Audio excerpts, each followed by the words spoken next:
आप सभी को राधे राधे और आप सभी का बहुत बहुत स्वागत है मेरे YouTube चैनल ज्ञान धारा में।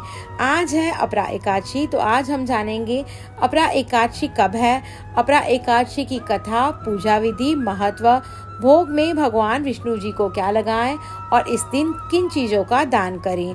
तो बोलिए ओम नमो भगवते वासुदेवाय। अपरा एकादशी हिंदू मास ज्येष्ठ के कृष्ण पक्ष की 11वीं तिथि पर आती है। इस व्रत को अचला एकादशी के नाम से भी जाना जाता है। धार्मिक दृष्टि से यह बहुत महत्वपूर्ण है और भगवान विष्णु को समर्पित है। इस दिन व्रत रखा जाता है और विधि विधान से भगवान श्री हरि विष्णु जी और माँ लक्ष्मी जी की पूजा की जाती है। मान्यता है कि अपरा एकादशी व्रत से सभी प्रकार के कष्टों से मुक्ति मिलती है और स्वर्ग लोक की प्राप्ति होती है। वर्ष 2024 में अपरा एकादशी की तिथि 2 जून को है। अपरा एकादशी का शुभ मुहूर्त। अपरा एकादशी, जिसे जल क्रीड़ा एकादशी के नाम से भी जाना जाता है, हिंदू पंचांग के अनुसार 2024 में 2 और 3 जून को मनाया जाएगा। इस व्रत की शुरुआत 2 जून को सुबह 5:04 से होगी और 3 जून को सुबह 8:05 पर समाप्ति होगी। इस दिन भगवान विष्णु की पूजा की जाती है और मान्यता है कि इस व्रत का पालन करने से अनंत धन और स्मृति की प्राप्ति होती है। व्रत का पारण वैष्णव संप्रदाय के लिए 4 जून को सुबह 5:05 से 8:10 तक रहेगा। जब पंचांग में एकादशी लगातार 2 दिन सूचीबद्ध हो तब पहले दिन को ही प्राथमिकता दी जाती है। इसलिए गृहस्थ जीवन वालों को पहले दिन एकादशी का व्रत करना चाहिए। दूसरे दिन वाली एकादशी को दूजी एकादशी कहते हैं। सन्यासियों और मोक्ष प्राप्ति के इच्छुक श्रद्धालुओं को दूजी एकादशी के दिन व्रत करना चाहिए। 3 जून 2024 को वैष्णव और सन्यासी ही व्रत करेंगे। अब हम जानेंगे शुभ मुहूर्त के बारे में। विष्णु पूजा का शुभ मुहूर्त है सुबह 7:07 से लेकर दोपहर 12:19 तक रहेगा। अपरा एकादशी का व्रत का पारण का समय है 3 जून को सुबह 8:05 से लेकर सुबह 8:10 के बीच रहेगा।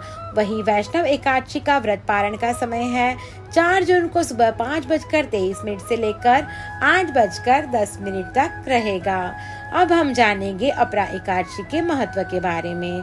अपरा शब्द का अर्थ है असीमित, यानी कि अपरा एकादशी का व्रत करने वालों को असीमित सुख और धन की प्राप्ति होती है।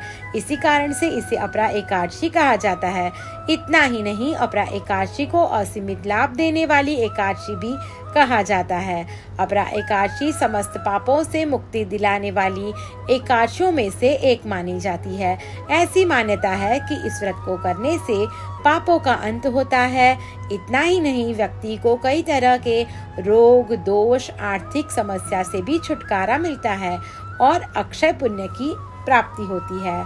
पांडवों ने श्री कृष्ण के मार्गदर्शन में इस व्रत को करके महाभारत के युद्ध में विजय प्राप्त की थी। अब हम जानेंगे अपरा एकादशी की पूजा विधि के बारे में। अपरा एकादशी की तिथि के दिन सुबह स्नान करके व्रत का संकल्प लें। भगवान विष्णु और भगवान कृष्ण की मूर्ति की स्थापित करें। अपरा एकादशी की पूजा के समय श्री कृष्ण के भजन और श्री विष्णु सहस्त्रनाम का पाठ अवश्य करें और पीले फूल अर्पित करें। अपरा एकादशी तिथि को प्रसाद, तुलसी, जल, फल, नारियल, पंचामृत, धूप, दीप अर्पित करें। भगवान को तेल अर्पित करने के साथ तिल का दान भी करें। एकादशी की शाम को तुलसी के पौधे के सामने दीपक जरूर जलाएं। अब हम जानेंगे अपरा एकादशी की कथा के बारे में। अपरा एकादशी, जिसे अचला एकादशी भी कहा जाता है, हिंदू कैलेंडर के ज्येष्ठ माह के कृष्ण पक्ष की एकादशी को मनाई जाती है। ये एकादशी भगवान विष्णु को समर्पित है और इसका नाम अपरा है। अपरा इस नाम का अर्थ है अनंत देने वाली, जो इस व्रत को मानने से प्राप्त होने वाले अपार आशीर्वाद और लाभों को दर्शाता है। अपरा एकादशी की कथा 2 भाइयों महीध्वज और व्रजध्वज के इर्द गिर्द घूमती है, जो क्रमशः धर्म और अधर्म के प्रतीक थे। महीध्वज एक सदाचारी राजा था, जबकि व्रजध्वज एक क्रूर और अनैतिक और ईर्ष्यालु व्यक्ति थे, जो अपने भाई से द्वेष रखते थे। एक दिन व्रजध्वज ने अपने भाई की हत्या कर दी और उनके शव को एक पीपल के पेड़ के पास जंगल में छोड़ दिया। राजा महिध्वज की आत्मा भूत का रूप ले लिया और उस क्षेत्र में लोगों में भय और अशांति पैदा करने लगी। एक रात ऋषि धौम्य उस भूतिया क्षेत्र से गुजरे और भूतिया राजा की उपस्थिति को महसूस किया। अपनी आध्यात्मिक दृष्टि और शक्तियों का उपयोग करके उन्होंने पूरी स्थिति को समझ लिया और मृत राजा की मदद करने का निर्णय लिया। उन्होंने भूत को आमंत्रित करने के लिए एक अनुष्ठान किया और फिर उन्हें मोक्ष प्राप्त करने में मदद करने के लिए दिव्य ज्ञान प्रदान किया। ऋषि धौम्य ने फिर राजा महिध्वज के उद्धार में और मदद करने के लिए अपरा एकादशी व्रत करने का निर्णय लिया।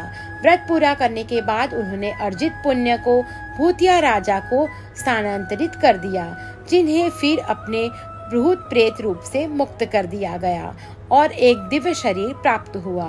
उन्होंने ऋषि का धन्यवाद किया और एक दिव्य रथ में स्वर्ग के लिए प्रस्थान हो गए। अब हम जानेंगे एकादशी के दिन भगवान विष्णु को भोग में क्या लगाएं। अपरा एकादशी के दिन भगवान विष्णु को पीले रंग की मिठाई भोग में जरूर लगाएं। शास्त्रों के अनुसार भगवान विष्णु को पीला रंग बहुत ही प्रिय है, इससे वह जल्द ही प्रसन्न होते हैं और अपने भक्त के ऊपर कृपा बनाए रखते हैं। अब हम जानेंगे अपरा एकादशी पर किन चीजों का दान करें। अपरा एकादशी पर दान का बड़ा ही महत्व माना गया है। कहा जाता है कि इस शुभ दिन पर अन्न और भोजन का दान सर्वश्रेष्ठ है। साथ ही इस दीनहीन असहाय बच्चों को भोजन कराने तथा वस्त्र दान करने के साथ शिक्षा से संबंधित चीजें दान करना बेहद ही पुण्यकारी माना गया है। अपरा एकादशी के पुण्यकारी अवसर पर नारायण सेवा संस्थान के भोजन दान, वस्त्र दान और शिक्षा दान के प्रकल्प में सहयोग करके पुण्य के भी भागी बनते हैं। अपरा एकादशी व्रत करने से अनेक लाभ प्राप्त होते हैं। हिंदू धर्म में इस व्रत को बहुत ही महत्वपूर्ण माना गया है। मान्यता है कि इस दिन भगवान विष्णु की पूजा करने और व्रत रखने से सभी पापों का नाश होता है और मोक्ष की प्राप्ति होती है। इससे व्यक्ति के रोग, दोष, आर्थिक समस्याओं का निवारण होता है। इस व्रत को श्रद्धा और भक्ति से करने वाले साधक को असीमित सुख, धन और प्रसिद्धि प्राप्त होती है। अपरा एकादशी व्रत से जीवन में सकारात्मकता और समृद्धि आती है तथा पुण्य कर्मों का लाभ मिलता है। यह व्रत मोक्ष प्राप्ति का मार्ग प्रशस्त करता है। आप सभी को मेरी ये वीडियो पसंद आई हो तो मेरा YouTube चैनल ज्ञान धारा को लाइक, शेयर और सब्सक्राइब करना ना भूलें। धन्यवाद।